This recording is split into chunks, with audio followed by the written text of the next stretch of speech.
Good afternoon. Every day is a holiday in New Zealand, and we managed to score a Saturday farmers market, which was great because we'd been recommended to try the cranky goat cheese, and it was really, really good. We ended up buying a couple different kinds. And that's the whole reason we went to the farmers market, because that's where you could go get it. And so we spent the early morning in Blenheim, there in the Marlborough Wine Region. And it was kind of good to go to the farmers market first because a lot of the wineries didn't open up until later. And it was also in the middle of the harvest. So that could be sketchy because we've gone to some wineries and they're not even open.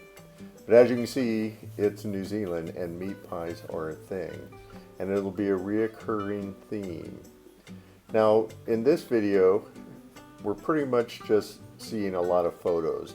And that was our intent because we're older than average and we grew up with grandparents and slideshows. And so that's what we wanted to do with some of our videos, would just be slides. So we're going to take a break here and listen to some live music at the farmers market.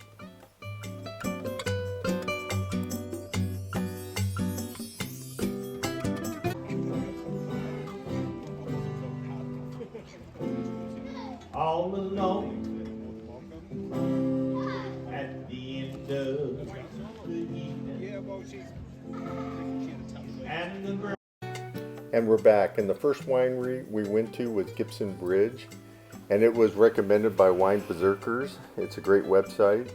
We only have a couple pictures of him because he was a little cranky when we got there. He's an older guy in his 80s, and so not a whole lot of pictures.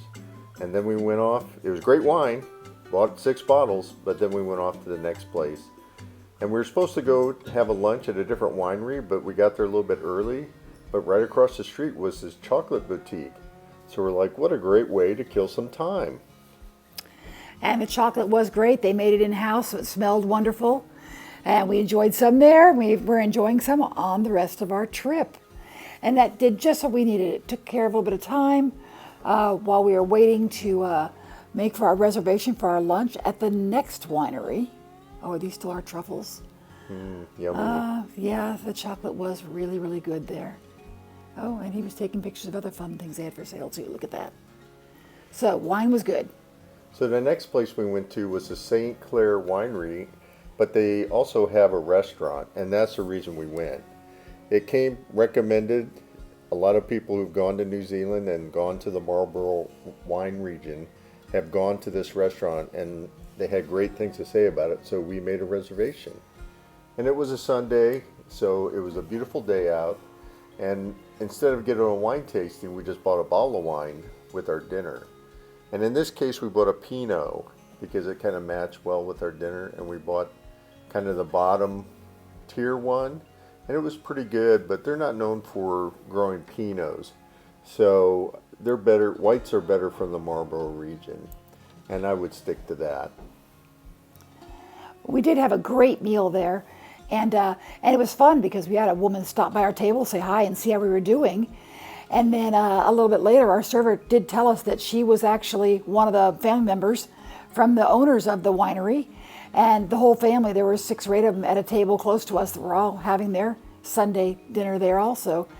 And as you can see from the spread, it was all kinds of good local stuff.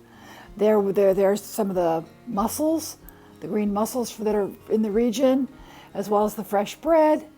And we had a really nice liver pate, some venison sausage, and some beef that was just to die for, that was smoked.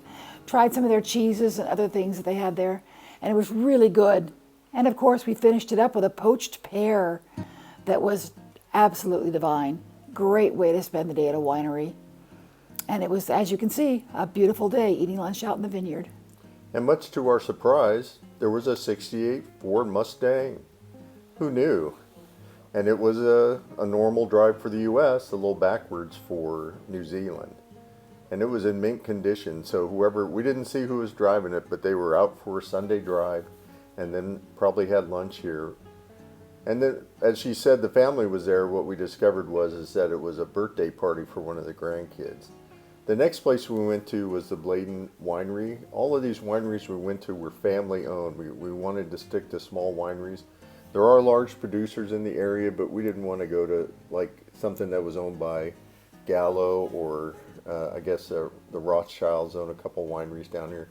So we stuck to small family wines. And in this one, the family was there. They had some friends in. And the son and daughter were the main people who interacted with the customers. And so our wine tour was given to us by the daughter. And what you see here is the late harvest Rieslings. And so they were still hanging. Most of the fruit was picked, but those were still hanging there. And they had a couple more days before they were getting picked. And what else did we see? A convertible 68 Mustang. I didn't realize New Zealand was big in the Mustangs, but we saw 2 in one day at 2 different wineries. This was a great wine tasting, still with our whites here, and really enjoyed a couple different ones. And this was the first place we'd actually had a Gewürztraminer, and enjoyed it so much we did end up buying a bottle of that there. And so, and her Pinot Gris, is that what we were drinking Pinot there? Gris, yep. And so they were pretty much finishing up the harvest. They just had the late harvest Riesling to do. And it was a pretty interesting because the people with the Mustang were family friends, and the daughter kind of gave her 2 cents about what she thought about it, in the sense that the friends would come over and drink wine with their mom and dad for free. And so she had an opinion on that, which was interesting. We didn't want to show her because she was like 7 months pregnant, and I was kind of impressed that she was talking to us at all, because you could tell she was at the point of being uncomfortable.